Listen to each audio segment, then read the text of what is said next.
Sky Sports have stated that Conor Gallagher will sign a 5.5-year deal at Tottenham. Finishing touches to his £34 million move to Spurs were being made on Tuesday evening. The Telegraph have stated that Thomas Frank had to call Conor Gallagher to convince him to join Tottenham. Radu Drăgușin has stated that he wants to join Roma in this window. Xabi Alonso is now the favourite to become the next Spurs boss if Thomas Frank is sacked in the near future. And Sky Germany have just reported that Tel is frustrated at the lack of game time under Thomas Frank and not playing in his preferred position as a number 9.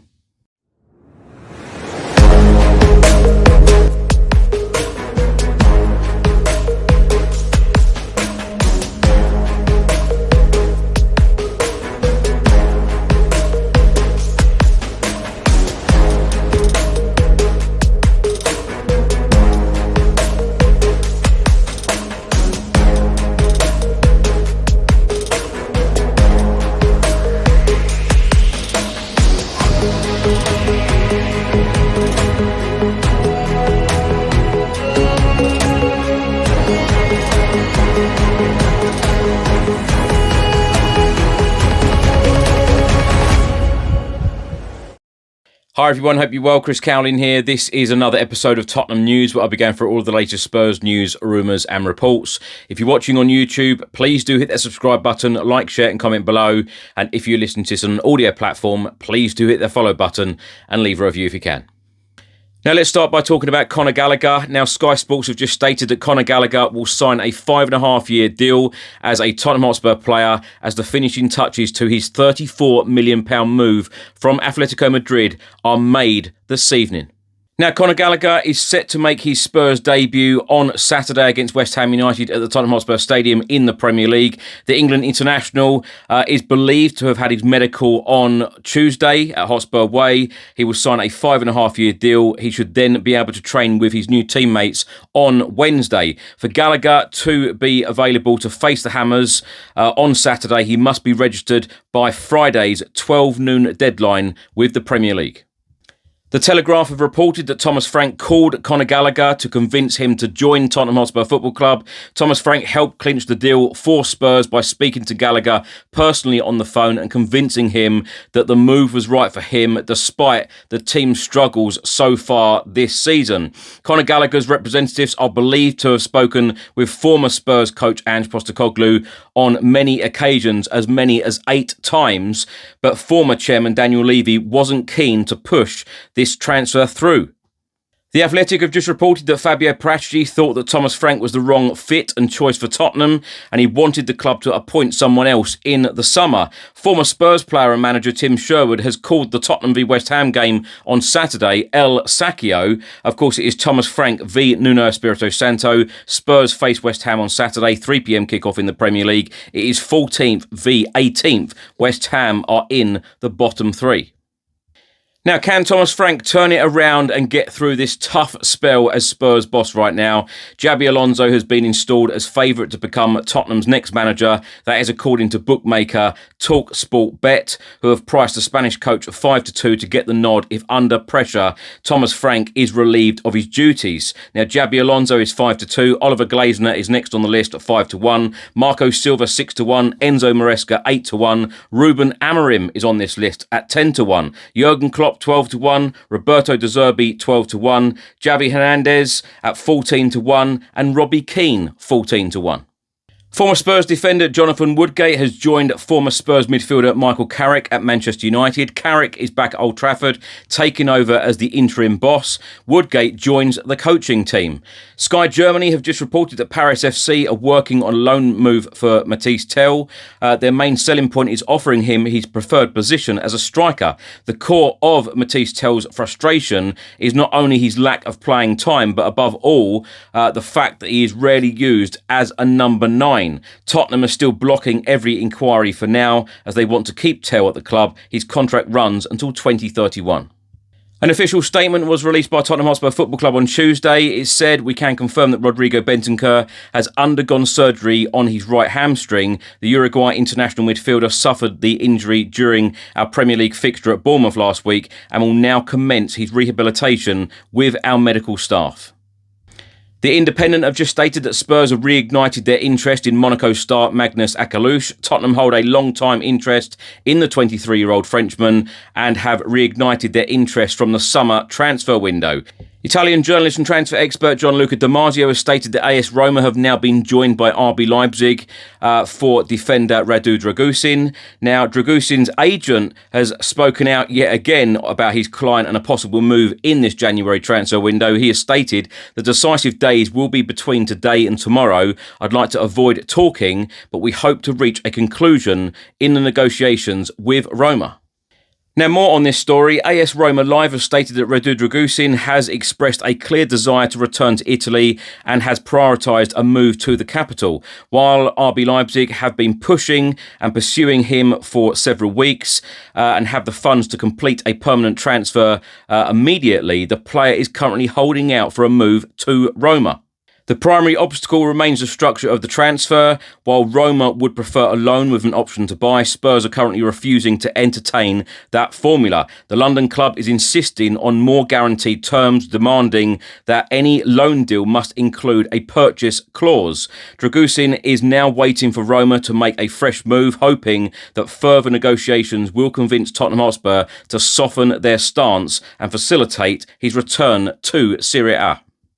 Football.London and AS in Spain have stated that Souza, the new left-back that Spurs are about to sign, is expected to arrive at Hotspur Way on Wednesday, so his formalities could be tied up on Thursday. The Brazilian season ended a month ago, so it is unlikely that he will go straight into Saturday's squad anyway. Caught Offside and London World have stated that Spurs are targeting their next January purchase in the shape of Sassuolo star Tarik Muharemovic, who is one of the most sought-after defenders in the winter window. The likes of Manchester United, Newcastle, Inter Milan and former club Juventus are all believed to be interested in a move, while RB Leipzig have prepared a bid of €25 million, the equivalent of £21 million plus bonuses.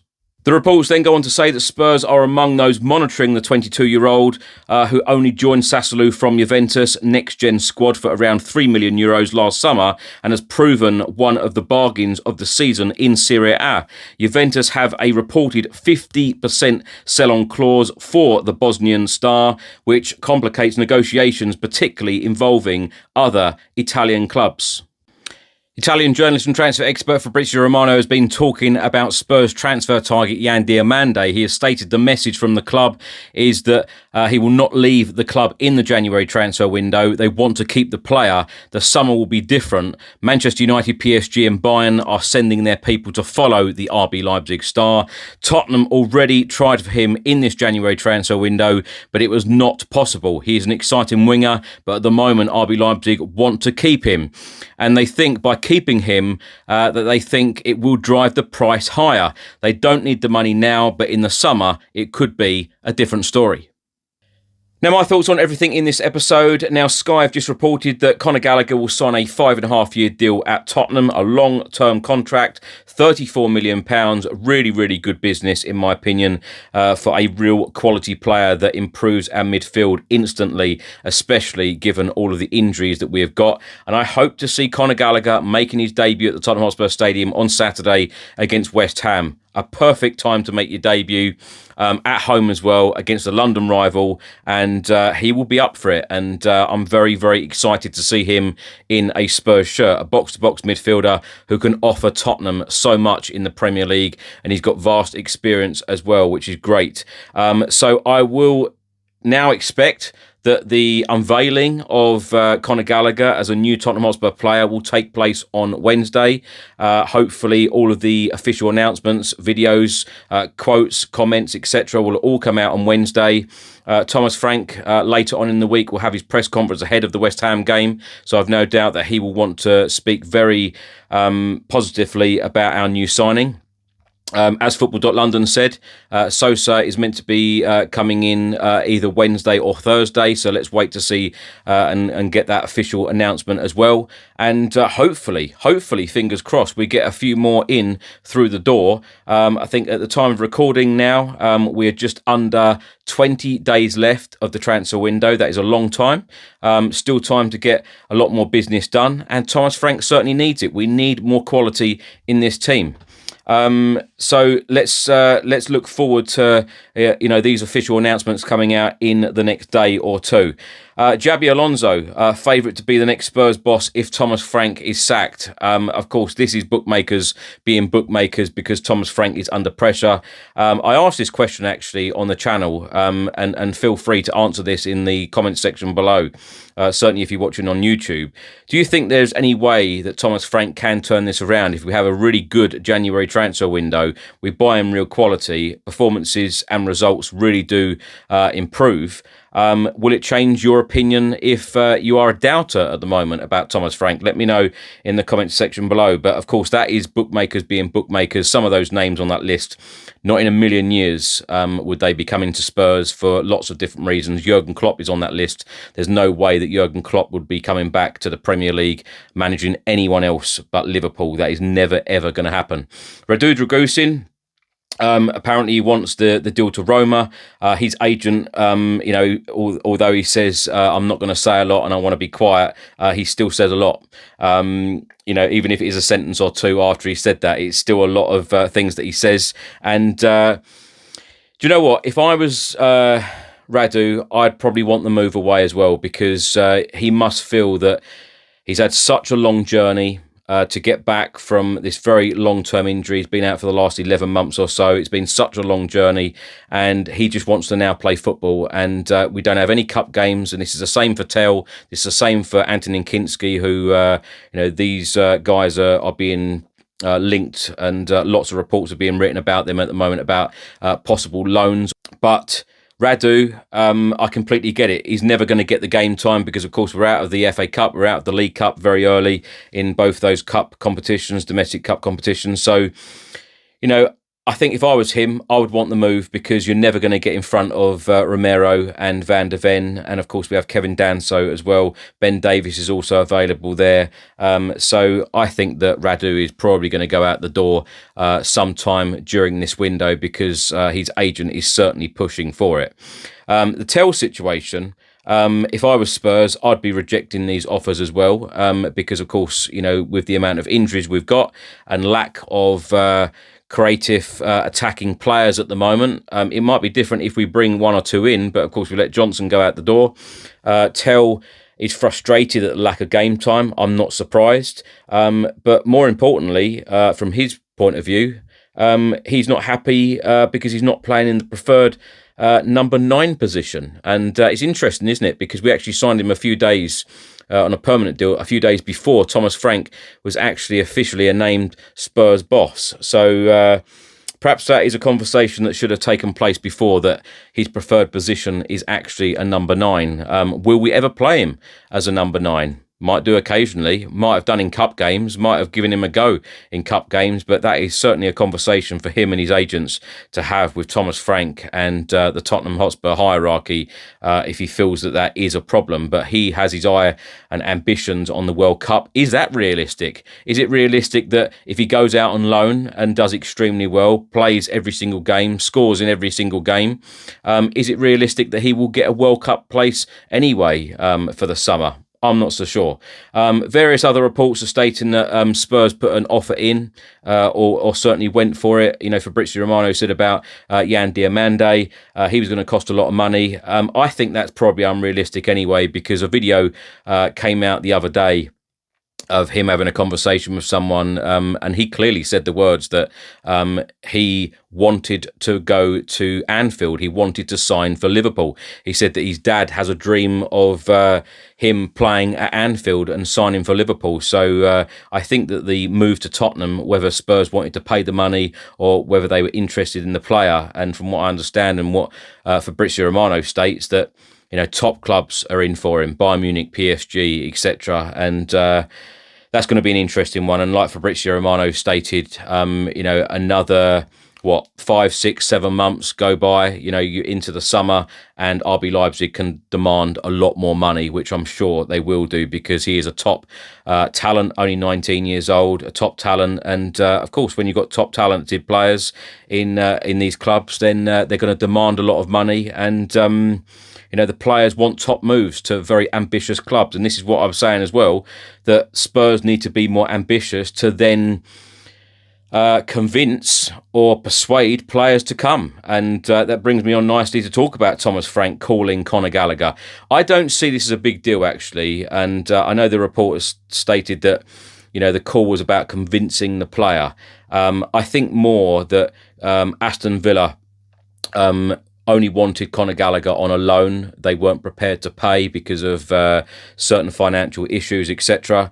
Spurs went in there straight away. They knew exactly what Atletico Madrid wanted in terms of a 40 million euro fee. There was no negotiations going on. Ben Jacobs from TalkSport has also backed this up as well, stating that there weren't any negotiations. Spurs knew the price, and they said, "Okay, there's your money. Let's get the deal done." And that's how it escalated so quickly, and that's how Tottenham hijacked the deal, because Villa were only in on a loan. Spurs said, "Okay, we'll make this a permanent deal," and it was all done very quickly. And I've no doubt that Conor Gallagher, he's lived in London for most of his life. He would be delighted to go back to London. I know there's a lot of Chelsea fans unhappy. There's a lot of Villa fans unhappy because they were excited about getting Conor Gallagher, but I think this is going to be a top signing for Tottenham. Spurs are interested in a lot of other players as well. Akliouche is another player that Tottenham hold a long time interest in, the 23-year-old. I actually think this is a really, really top talented player. Regularly contributes goals and assists. Very versatile, can play in a number of different positions. And he's a hard worker, very gifted footballer. The only reservation I have about him is defensive work probably needs to be a little bit better, and a little bit probably needs improving on the physical side, because we have seen players like Brian Hill, for example, come into the Premier League and be a bit lightweight. So I think probably some of these players, when they come into England and particularly in the Premier League, they probably need to bulk up a little bit more. And Thomas Frank loves that word, physicality. And I tell you what, physicality, that is a word I would definitely describe Conor Gallagher. He certainly has physicality, and I think we're really going to notice that in the centre of midfield. Lastly, I'm just going to say about the Thomas Frank phone call conversation. Of course, a manager, in my opinion, should always be talking to the player anyway. I think that's a very, very important thing. I loved the way that Ange always did that. Ange always made that phone call. Ange always told the players about what he dreamt of, what he wanted them to believe, and what they were walking into. And I always think that relationship with players and managers, just in general life anyway, I think that people ought to communicate and tell people exactly what the plan is, especially when you're working with them so closely as these players and managers do. Frank calling the player, I know some people have made a big deal about it, but I actually think this should be a very, very normal thing. Surely it is, isn't it? Thanks for watching and thanks for listening. I hope you enjoyed it. If you're watching on YouTube, please do hit that subscribe button, like, share and comment below. And if you're listening to this on an audio platform, please do hit the follow button and leave a review if you can. Stay safe and well, have a good week, and I will see you on the next one. Keep smiling. Come on, you Spurs.